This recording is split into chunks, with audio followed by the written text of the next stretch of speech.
Bienvenidos a los cuentos de Lilith. ¿Y qué les parece hoy para terminar con esta historia?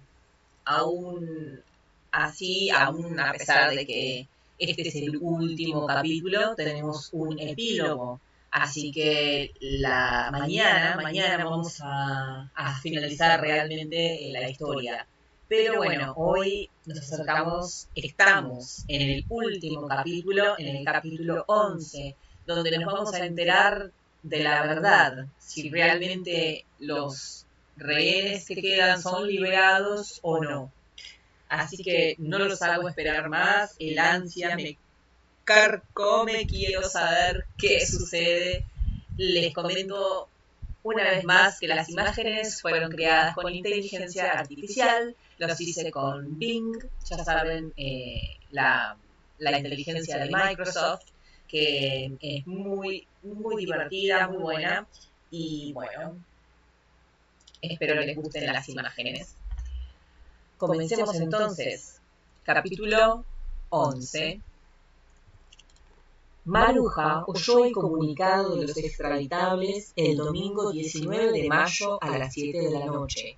No decía ni hora ni fecha de la liberación, y por el modo de proceder de los extraditables, lo mismo podía ser 5 minutos después que dentro de 2 meses.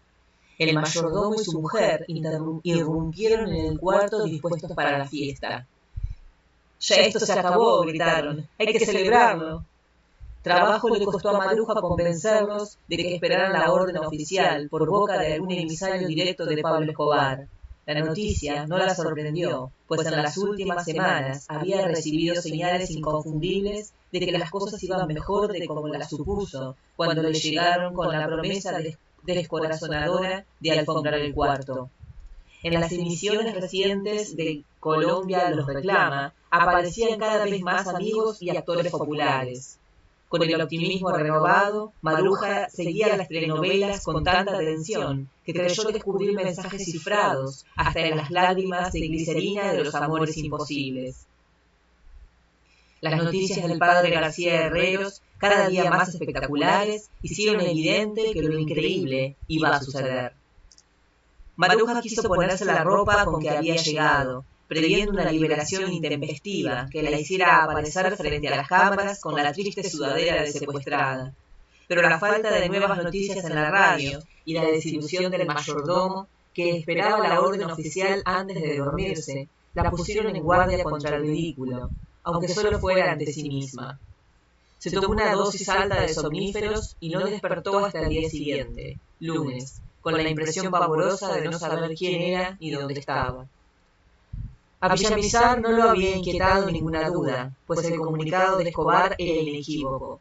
Se lo transmitió a los periodistas, pero no le hicieron caso. Como a las 9, una emisora de radio anunció con grandes aspavientos que la señora Maruja Pachón de Villamizar acababa de ser liberada en el barrio del Salitre. Los periodistas salieron en estampida, pero Villamizar no se inmutó. «Nunca la soltarán en un lugar tan apartado para que le pase cualquier vaina», dijo. «Será mañana con seguridad y en un lugar seguro». Un reportero le cerró el paso con el micrófono. «Lo que sorprende», le dijo, «es la confianza que usted le tiene a esa gente». «Es palabra de guerra», dijo Villamizar. Los periodistas de más confianza se quedaron en los corredores del apartamento y algunos en el bar, hasta que Villamizar los invitó a salir para cerrar la casa. Otros hicieron campamentos en camionetas y automóviles frente al edificio, y allí pasaron la noche. Villamizar despertó el lunes con los noticieros de las 6 de la mañana, como de costumbre, y se quedó en la cama hasta las 11. Trató de ocupar el teléfono lo menos posible, pero las llamadas de periodistas y amigos no le dieron tregua. La noticia del día seguía siendo la espera de los secuestrados. El padre García Herreros había visitado a María B. el jueves para darle la noticia confidencial de que su esposo sería liberado el domingo siguiente. No ha sido posible saber cómo la obtuvo 72 horas antes del primer comunicado de los extraditables sobre las liberaciones, pero la familia Santos lo dio por hecho. Para celebrarlo, hicieron fotos del padre con María B. y los niños, y la publicaron el sábado en El Tiempo, con la esperanza de que Pacho la entendiera como un mensaje personal. Así fue. Tan pronto como abrió el periódico en su celda de cautivo, Pacho tuvo la revelación nítida de que las gestiones del padre habían culminado. Pasó el día inquieto a la espera del milagro, deslizando trampas inocentes en la conversación con los guardianes para ver si se les escapaba alguna indiscreción, pero no consiguió nada. La radio y la televisión, que no le daban tregua al tema desde hacía varias semanas, lo pasaron por alto aquel sábado. El domingo empezó igual. A Pacho le pareció que los guardianes estaban raros y ansiosos por la mañana, pero en el curso del día volvieron poco a poco a la rutina dominical. Almuerzo especial con pizza, películas y programas enlatados de televisión, un poco de barajas, un poco de fútbol. De pronto, cuando ya nadie lo esperaba, el noticiero Krypton abrió con la primicia de que los extraditables anunciaban la liberación de los 2 últimos secuestrados. Pacho dio un salto con un grito de triunfo y se abrazó a su guardián de turno. Creí que me iba a dar un infarto, ha dicho, pero el guardián lo recibió con un estoicismo sospechoso. Esperemos a que llegue la confirmación, dijo. Hicieron una barrida rápida por los otros noticieros de radio y televisión, y el comunicado estaba en todos. Uno de ellos transmitía desde la sala de redacción del Tiempo, y Pacho volvió a sentir después de 8 meses el piso firme de la vida libre. El ambiente más bien desolado del turno dominical, las caras de siempre en sus cubículos de cristal, su propio sitio de trabajo. Después de repetir una vez más el anuncio de la liberación inminente, el enviado especial del noticiero blandió el micrófono, como un barquillo de helado, lo arrimó a la boca de un redactor deportivo y le preguntó: ¿cómo le parece la noticia? Pacho no pudo reprimir un reflejo del redactor jefe. «¿Qué pregunta tan idiota?», dijo, «o esperaba que dijera que me dejaran un mes más». La radio, como siempre, era menos rigurosa, pero también más emotiva. Unos y otros estaban concentrando en la casa de Hernando Santos, desde donde transmitían declaraciones de todo el que encontraban a su paso. Esto aumentó el nerviosismo de Pacho, pues no le pareció descabellado pensar que lo soltaran esa misma noche. Así empezaron las 26 horas más largas de mi vida, ha dicho. Cada segundo era como una hora. La prensa estaba en todas partes. Las cámaras de televisión iban de la casa de Pacho a la de su padre, ambas desbordadas desde la noche del domingo por parientes, amigos, simples curiosos y periodistas de todo el mundo. María Bey y Hernando Santos no recuerdan cuántas veces fueron de una casa a otra según los rumbos imprevistos que tomaban las noticias, hasta el punto de que Pacho terminó por no saber a ciencia cierta cuál era la casa de quién en la televisión. Lo peor era que en cada casa volvían a hacerles a ambos las mismas preguntas, y la jornada se hizo insoportable. Era tal el desorden que Hernando Santos no logró abrirse paso entre la muchedumbre embotellada en su propia casa, y tuvo que colarse por el garage. Los guardianes que no estaban de turno acudieron a felicitarlo. Estaban tan alegres con la noticia que Pacho se olvidó de que eran sus carceleros, y la reunión se convirtió en una fiesta de compadres de una misma generación. En aquel momento se dio cuenta de que su propósito de rehabilitar a sus guardianes quedaba frustrado por su libertad. Eran muchachos de la provincia antioqueña que emigraban a Medellín, se encontraban perdidos en las comunas y mataban y se hacían matar sin escrúpulos. Por lo general, procedían de familias rotas donde la figura del papá era muy negativa y muy fuerte la de la madre.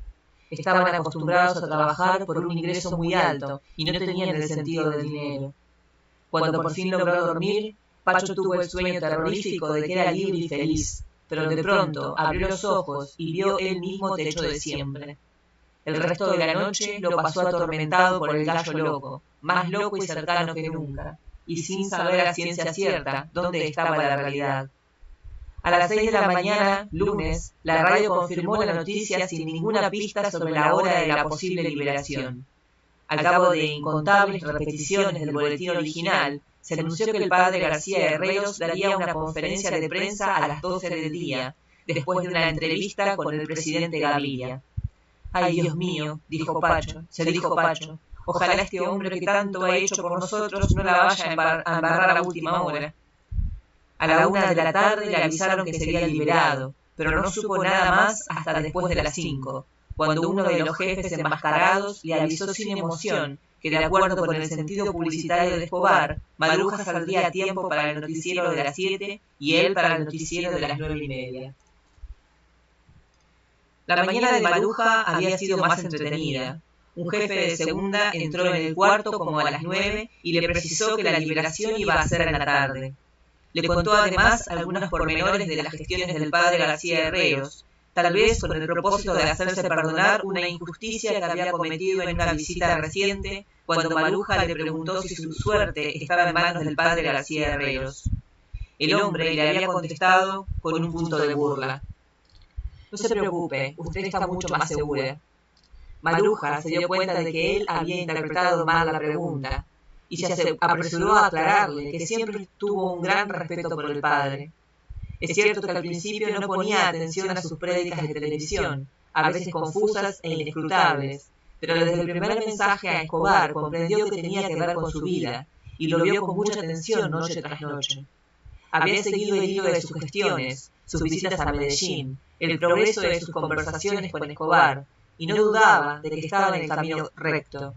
El sarcasmo del jefe, sin embargo, le había hecho temer que tal vez el padre no tuviera tanto crédito con los extraditables como se podría suponer por sus conversaciones públicas con los periodistas. La confirmación de que pronto sería liberada por sus gestiones le aumentó la alegría.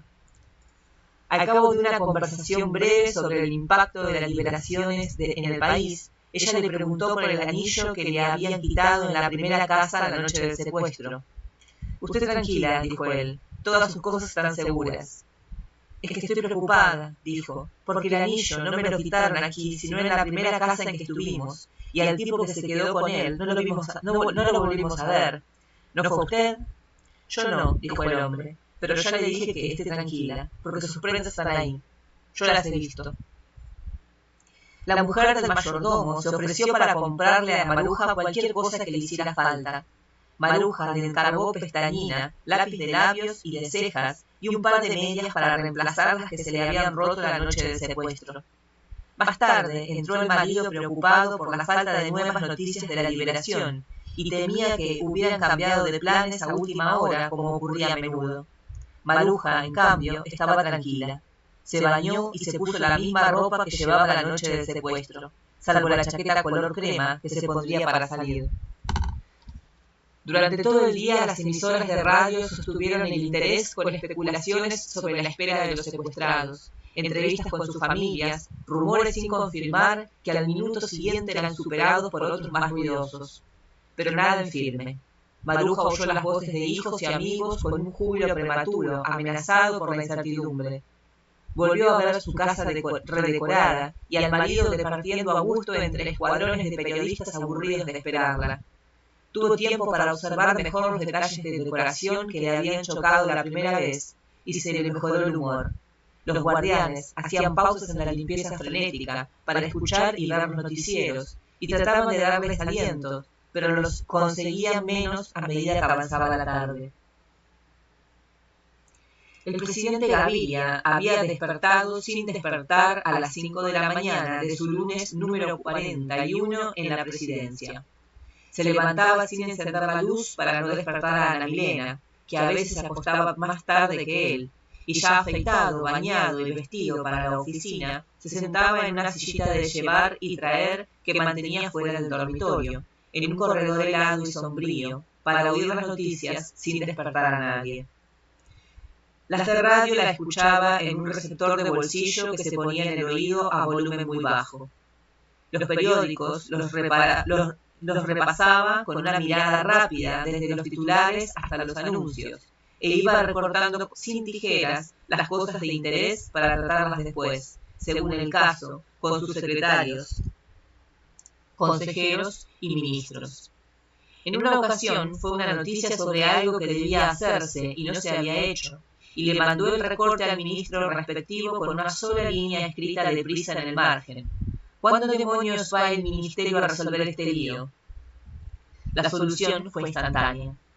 La única noticia del día era la inminencia de las liberaciones, y dentro de ella una audiencia con el padre García Herreros para escuchar su informe de la entrevista con Escobar. El presidente reorganizó su jornada para estar disponible en cualquier momento. Canceló algunas audiencias aplazables y acomodó otras. La primera fue una reunión con los consejeros presidenciales, que él inició con su frase escolar. Bueno, vamos a terminar esta tarea.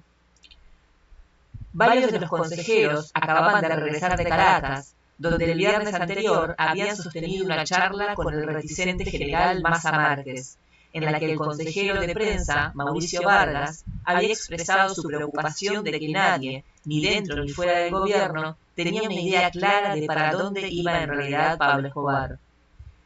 Maza estaba seguro de que no se entregaría, pues solo confiaba en el indulto de la constituyente. Vargas le replicó con una pregunta. ¿De qué le serviría el indulto a un hombre sentenciado a muerte por sus enemigos propios y por el cartel de Cali? Puede que lo ayude, pero no es precisamente la solución completa, concluyó. Lo que Escobar necesitaba de urgencia era una cárcel segura para él y su gente bajo la protección del Estado. El tema lo plantearon los consejeros ante el temor de que el padre García Herreros llegara a la audiencia de las 12 con una exigencia inaceptable de última hora, sin la cual Escobar no se entregara ni soltara a los periodistas. Para el gobierno sería un fiasco difícil de reparar. Gabriel Silva, el consejero de Asuntos Internacionales, hizo 2 recomendaciones de protección.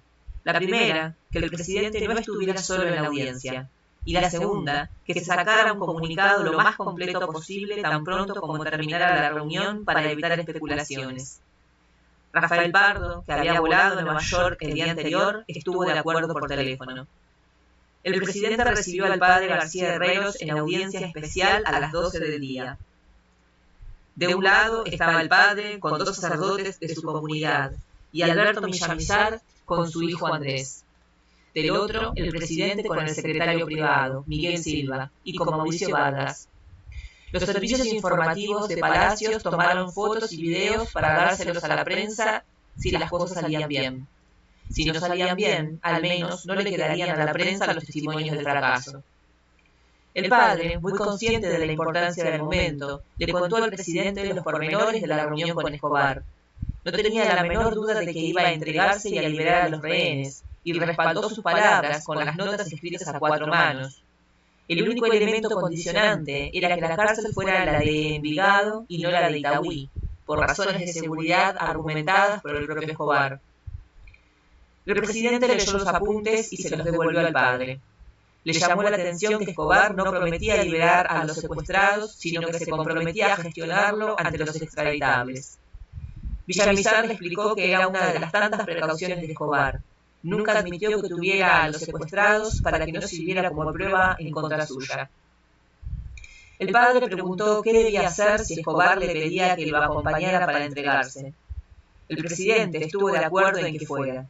Ante dudas sobre la seguridad de la operación planteadas por el padre, el presidente le respondió que nadie podía garantizar mejor que Escobar la seguridad de su propio operativo.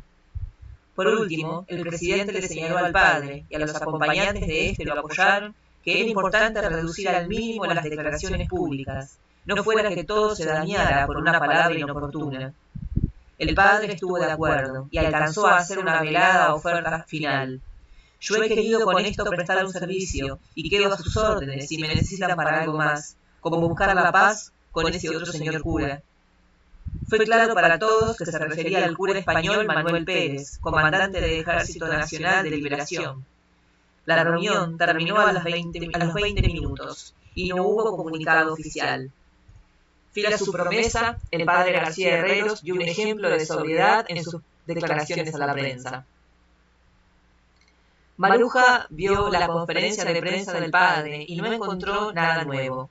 Los noticieros de televisión volvieron a mostrar a los periodistas de guardia en las casas de los secuestrados, que bien podían haber sido las mismas imágenes del día anterior.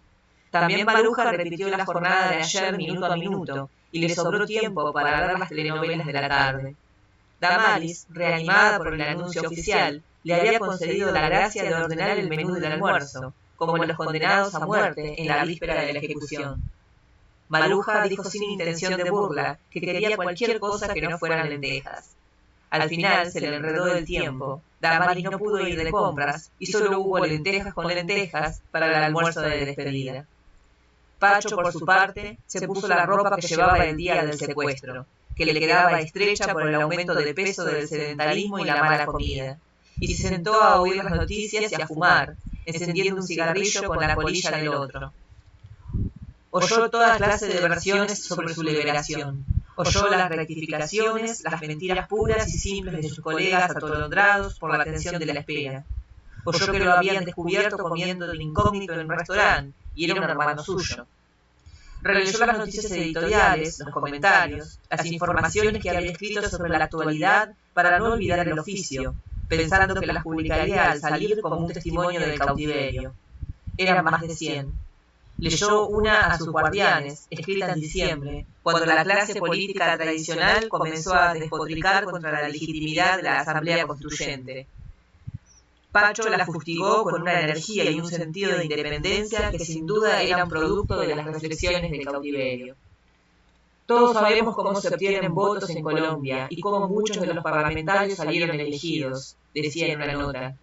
Decía que la compra de votos era rampante en todo el país, y especialmente en la costa, que las rifas de electrodomésticos a cambio de favores electorales estaban al orden del día, y que muchos de los elegidos lo lograban por otros vicios políticos, como el cobro de comisiones sobre los sueldos públicos y los auxilios parlamentarios.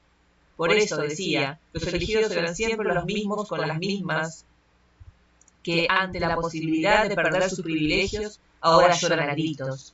Y concluía casi contra sí mismo: la imparcialidad de los medios e incluso a el tiempo por la que tanto se luchó y que se estaba abriendo paso se ha esfumado.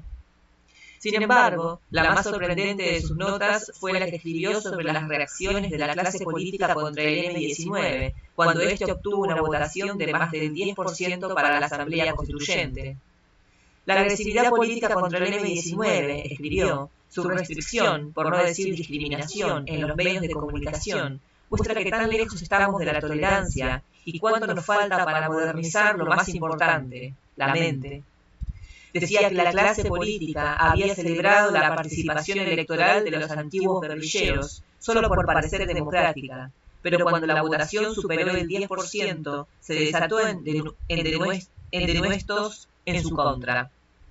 Y concluyó, al estilo de su abuelo, Enrique Santos Montejo, Calibán, el comunista más leído en la historia del periodismo nacional: un sector muy específico y tradicional de los colombianos mató el tigre y se asustó con el cuero. Nada podía ser más sorprendente en alguien que se había destacado desde la escuela primaria como un espécimen precoz de la derecha romántica. Rompió todas las notas menos 3 que decidió conservar por razones que él mismo no ha logrado explicarse. También conservó el borrador de los mensajes a su familia y al presidente de la República, y el de su testamento. Hubiera querido llevarse la cadena con que lo amarraban a la cama, con la ilusión de que el escultor Bernardo Salcedo hiciera con ella una escultura, pero no se lo permitieron por temor de que tuvieran huellas delatoras. Maruja, en cambio, no quiso conservar ningún recuerdo de aquel pasado atroz que se proponía borrar de su vida. Pero como a las 6 de la tarde, cuando la puerta empezó a abrirse desde afuera, se dio cuenta de hasta qué punto aquellos 6 meses de amargura iban a condicionar su vida. Desde la muerte de Marina y la salida de Beatriz, aquella era la hora de las liberaciones o las ejecuciones, igual en ambos casos. Esperó con el alma en un hilo la fórmula siniestra del ritual. Ya nos vamos, alístese. Era el doctor, acompañado por el segundón que había estado la víspera. Ambos parecían apurados por la hora. Ya, instó el doctor a Maruja, córrale. Había prefigurado tantas veces aquel instante que se sintió dominada por una rara necesidad de ganar tiempo y preguntó por su anillo.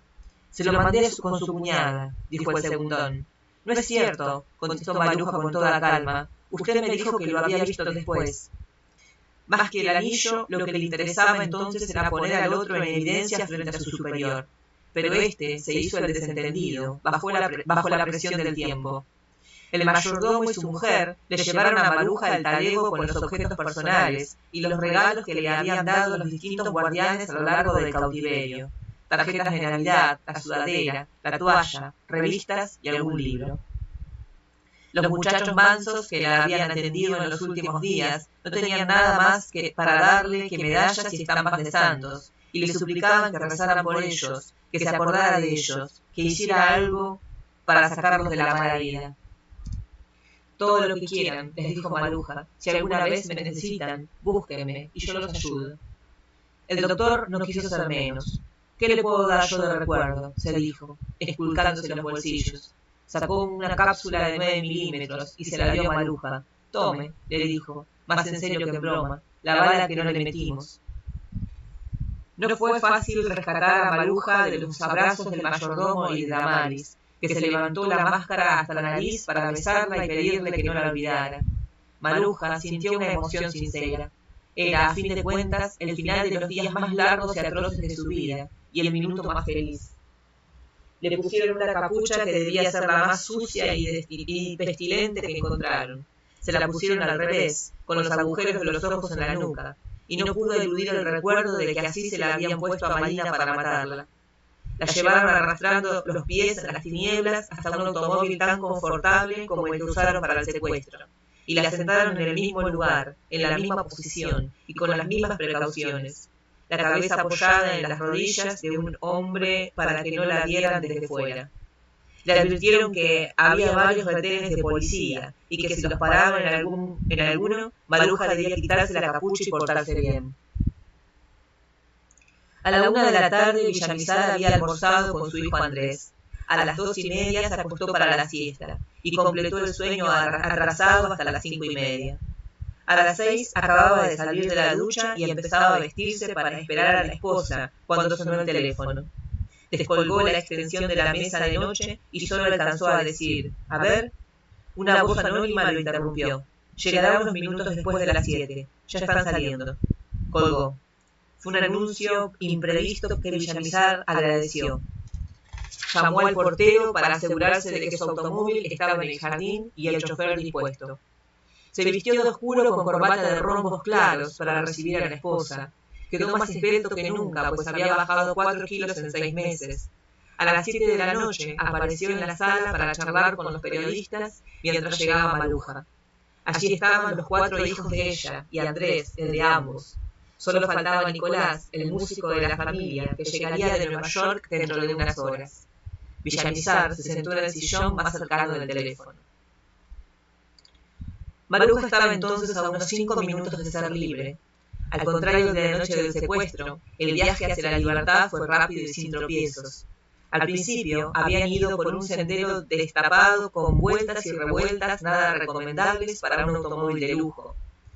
Maruja vislumbró por las conversaciones que además del hombre a su lado, iba otro junto al chofer. No le pareció que uno de ellos fuera el doctor.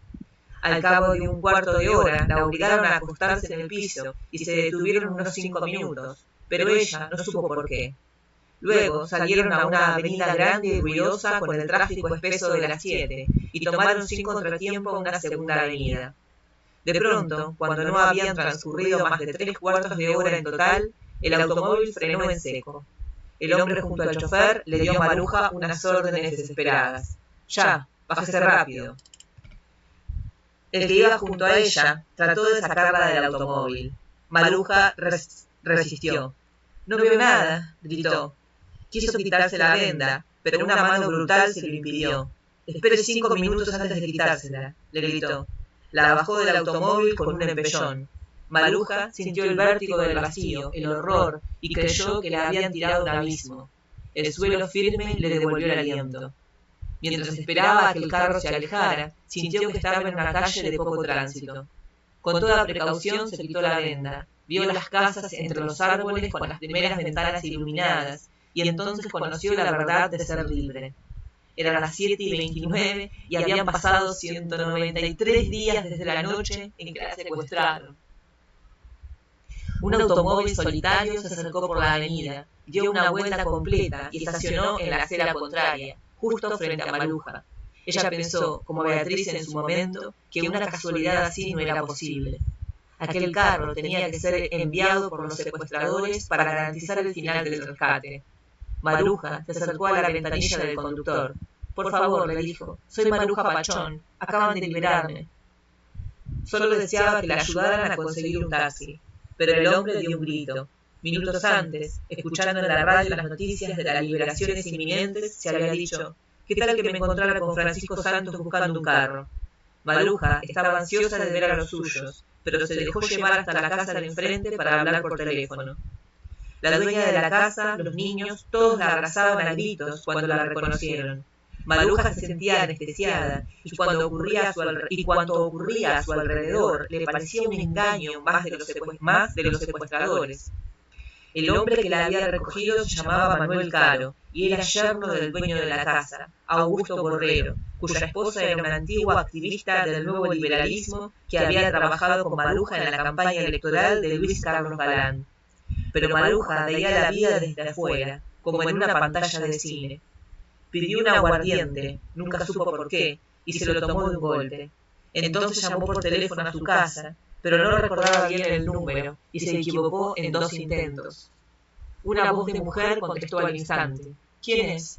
Maruja la reconoció y dijo sin dramatismo. Alexandra, hija. Alexandra gritó. ¡Mamá, ¿dónde estás? Alberto Villamizar había saltado del sillón cuando sonó el timbre, pero no alcanzó a agarrarle de mano a Alexandra, que por casualidad pasaba cerca del teléfono. Maruja había empezado a dictarle la dirección, pero ella no tenía a la mano lápiz ni papel. Villamizar le quitó la bocina y saludó a Maruja con una naturalidad pasmosa. ¿Qué hubo, nene? ¿Cómo está? Maruja le contestó con un tono igual. Muy bien, mi amor, no hay problema. Él sí tenía papel y lápiz preparados para aquel momento. Anotó la dirección mientras Maruja se la dictaba, pero sintió que algo no estaba claro y pidió que pasaran a alguien de la familia. La esposa de Borrero le hizo las precisiones que faltaban. Mil gracias, dijo Villamizar. Es cerca, voy enseguida. Se le olvidó colgar, pues el férreo dominio de sí mismo que había mantenido en los largos meses de tensión se le disparó de pronto. Bajó las escaleras del edificio con saltos de 2 en 2 y atravesó corriendo el vestíbulo, perseguido por la avalancha de periodistas cargados con su parafernalia de guerra.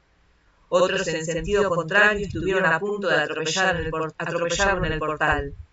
¡Soltaron a Maruja!, les gritó a todos. ¡Vamos! Entró en el automóvil con un portazo tan violento que el chofer adormilado se asustó. ¡Vamos por la señora!, dijo Villamizar. Le dio la dirección, diagonal 107, número 2773. Es una casa blanca en la paralela occidental de la autopista, precisó, pero la dijo con una prisa embrollada, y el chofer arrancó mal. Villamizar lo corrigió el rumbo con un descontrol extraño a su carácter. Fíjese bien lo que hace, gritó, que tenemos que llegar en 5 minutos, y si se llega a perderlo, capo. El chofer, que había padecido junto a él los tremendos dramas del secuestro, no se alteró. Villamizar recobró el aliento y lo dirigió por los caminos más cortos y fáciles, pues había visualizado la ruta a medida que le explicaban la dirección en el teléfono, para estar seguro de no perderse. Era la peor hora del tránsito, pero no el peor día. Andrés había arrancado detrás de su padre, junto con el primo Gabriel, tras la caravana de los periodistas que se abría paso en el tránsito con alarmas falsas y trucos de ambulancias. A pesar de ser un conductor experto, se enredó en el tránsito. Se quedó. En cambio, Villamizar llegó en un tiempo olímpico de 15 minutos. No tuvo que identificar la casa, pues algunos de los periodistas que estaban en su apartamento se disputaban ya con el dueño para que los dejaran entrar. Villamizar se abrió paso por entre el tumulto. No tuvo tiempo de saludar a nadie, pues la dueña de casa lo reconoció y le señaló las escaleras. Por ahí, le dijo. Maruja estaba en el dormitorio principal, a donde la habían llevado para que se arreglara mientras llegaba el marido. Al entrar, se había dado de bruces con un ser desconocido y grotesco, ella misma en el espejo. Se vio hinchada y fofa, con los párpados abotargados por la nefritis y la piel verdosa y marchita por 6 meses de penumbra.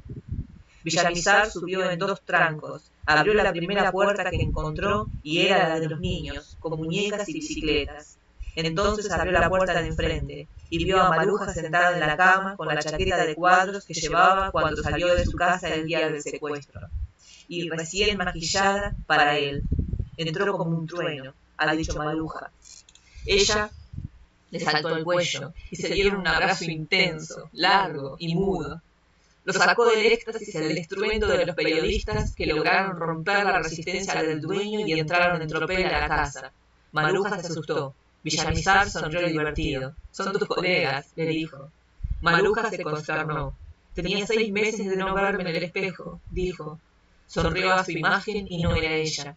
Se irguió, se estiró el cabello en la nuca con el cintillo, se recompuso como pudo tratando de que la mujer del espejo se pareciera a la imagen que ella tenía de sí misma 6 meses antes. No lo consiguió.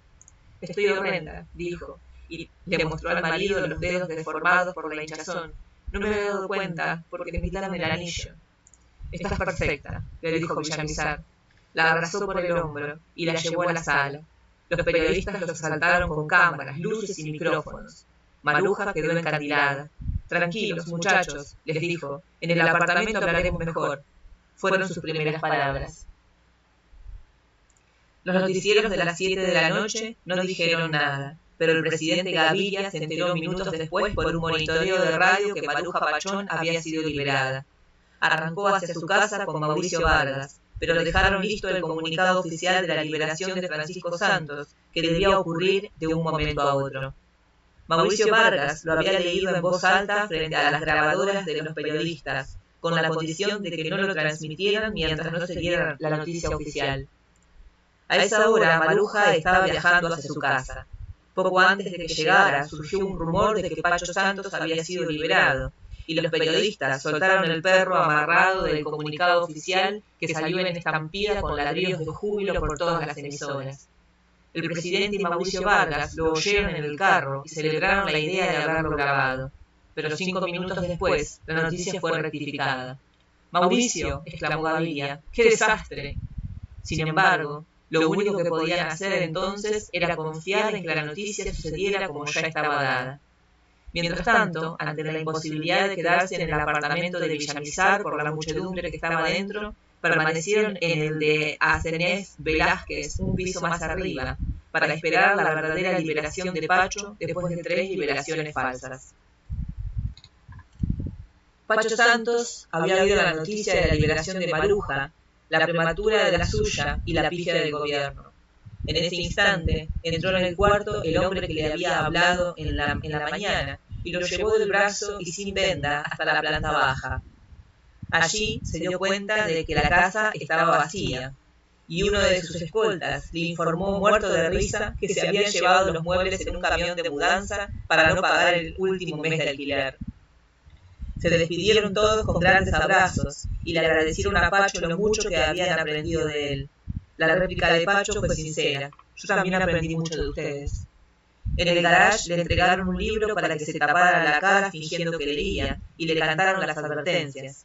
Si tropezaban con la policía, debía tirarse del carro para que ellos pudieran escapar. Y la más importante, no debía decir que había estado en Bogotá, sino a 3 horas de distancia por una carretera escabrosa.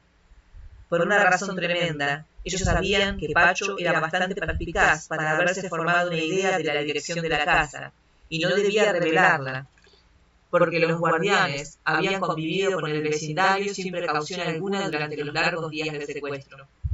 «Si usted lo cuenta», concluyó el responsable de la liberación, «nos toca matar a todos los vecinos para que no nos reconozcan después».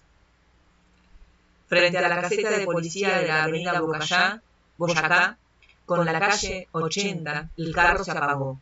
Se resistió 2 veces, 3, 4, y la quinta prendió. Todos sudaron frío. 2 cuadras más allá, le quitaron el libro del secuestrado y lo soltaron en la esquina con 3 billetes de a 2.000 pesos para el taxi. Cogió el primero que pasó, con un chofer joven y simpático que no quiso cobrarle, y se abrió camino a bocinazos y gritos de júbilo por entre la muchedumbre que esperaba en la puerta de su casa. Para los periodistas amarillos fue una desilusión. Esperaban a un hombre macilento y derrotado después de 244 días de encierro. Y se encontraron con un Pacho Santos rejuvenecido por dentro y por fuera, y más gordo, más atolondrado y con más ansias de vivir que nunca. Lo devolvieron igualito, declaró su primo Enrique Santos Calderón. Otro, contagiado por el humor jubiloso de la familia, dijo: «Le faltaron unos 6 meses más». Maruja estaba ya en su casa. Había llegado con Alberto, perseguida por las unidades móviles que los rebasaban. Los precedían, transmitiendo en directo a través de los nudos del tránsito. Los conductores que seguían por radio la peripecia los reconocían al pasar y los saludaban con redobles de bocinas, hasta que la ovación se generalizó a lo largo de la ruta. Andrés Villamizar había querido regresar a casa cuando perdió el rumbo de su padre, pero había manejado con tanta rudeza que el motor del carro se desprendió y se rompió la barra. Lo dejó al cuidado de los agentes de guardia en la caseta más cercana y paró el primer automóvil que pasó, un BMW gris oscuro, manejado por un ejecutivo simpático que iba oyendo las noticias. Andrés le dijo quién era, por qué estaba en apuros, y le pidió que lo acercara hasta donde pudiera. Súbase, le dijo, pero le advierto que si es mentira lo que dice, le va a ir muy mal. En la esquina de la carrera séptima con la calle 80, lo alcanzó una amiga en un viejo Renault. Andrés siguió con ella, pero el carro se le quedó sin aliento en la cuesta de la circunvalar. Andrés se trepó como pudo en el último jeep blanco de Radio Cadena Nacional.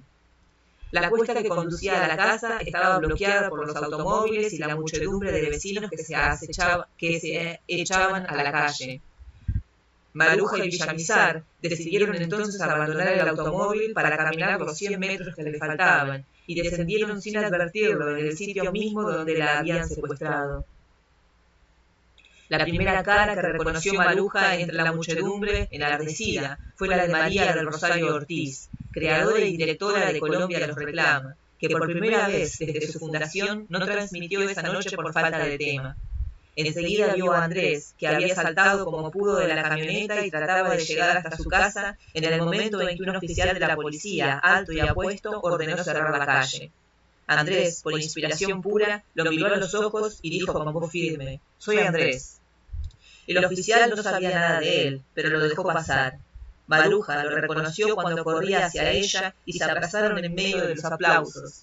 Fue necesaria la ayuda de los patrulleros para abrirle el paso. Maruja, Alberto y Andrés emprendieron el ascenso de la cuesta con el corazón oprimido, y la emoción los derrotó. Por primera vez se les saltaron las lágrimas, que los tres se habían propuesto reprimir. No era para menos. Hasta donde alcanzaba la vista, la otra muchedumbre de los buenos vecinos había desplegado banderas en las ventanas de los edificios más altos y saludaban con una primavera de pañuelos blancos y una ovación inmensa a la jubilosa aventura del regreso a casa. Y así concluye este gran capítulo. ¡Qué hermoso final! ¡Qué buena noticia! Pudo haber sido muy diferente. Para hacer una historia basada en hechos reales, había mucho miedo de que no fuera este el final. Sin embargo, increíblemente, este es el final asombroso, lleno de fiesta, de buena recibida, de despedidas. ¿Quién puede creer que estos rehenes se despidan de sus guardianes de esta manera? Uno piensa que deben estar llenos de odio y de resentimiento, y sin embargo, no fue así. Pudimos ver las dos caras de la realidad. Es una historia que realmente nos deja pensando muchas cosas, sobre el bien, sobre el mal, sobre cómo la vida nos lleva por caminos que tal vez no queramos elegir, pero que terminamos eligiendo de igual manera. Así que, más que nunca quisiera escuchar sus comentarios, sus impresiones acerca de este capítulo impresionante, que volvería a leer una y dos y tres y 1000 veces más para revivir la emoción. Muchas veces sentí que se me quebraba la voz de alegría, hice esfuerzos para no llorar. ¡Qué emoción! Voy a volver a una página, a la 287, porque voy a marcarla, ya que me gustó mucho los comentarios que hizo Pacho Santos en sus notas, cuando dice: la agresividad política contra el M-19, escribió, su restricción, por no decir discriminación en los medios de comunicación, muestra qué tan lejos estamos de la tolerancia y cuánto nos falta para modernizar lo más importante, la mente. Esto es así aún hoy en día, en el 2024. cuando tenemos toda la modernización tecnológica a nuestras manos, pero no hemos modernizado lo más importante, que es la mente. Todavía hay personas que creen cuestiones que ya deberían estar borradas, cuando la tolerancia debería ser algo común, algo cotidiano, y sin embargo estamos todavía tan lejos. Realmente me gustó esa frase, es algo para reflexionar seriamente en nuestro día a día, qué tan tolerantes somos con los demás, con las realidades de los demás, y si podemos ponernos en el lugar de ellos también, porque ¿qué haríamos nosotros en esa circunstancia? ¿Realmente nos creemos tan fuertes, tan morales, como para escapar a las circunstancias? Esa es otra pregunta que me gustaría que ustedes den su opinión, me comenten qué piensan, y esperando el epílogo de mañana, los espero que estén aquí, y como siempre, por favor déjenme sus corazones, sus corazones no, eso sería en Instagram. Acá vamos a decir sus likes, sus pulgares arriba, si les ha gustado. Y bueno, si no, también pueden dar su pulgar hacia abajo, no hay problema. Pero coméntenme por favor qué es lo que les gustaría que cambie. Y si puedo hacerlo, con mucho gusto lo voy a hacer. Así que, sin más, y como siempre, les agradezco un montón. Gracias por escucharme y nos vemos mañana. Nos vemos la próxima.